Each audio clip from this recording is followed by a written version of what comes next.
Hey everyone, today I'm going to show you how to schedule a New York DMV appointment online. So booking ahead is very helpful because it lets you choose an available date and may save you time when you visit the office. So to begin, open your web browser and go to home.nydmv.ny.gov.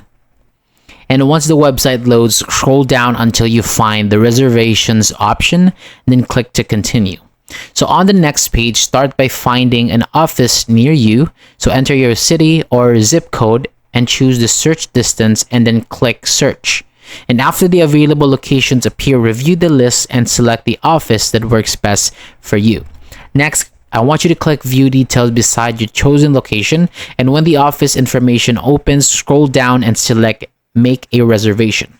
And depending on the location, you may be redirected to another appointment website, and from there enter the requested zip code and submit it. And some locations may also ask for a membership number.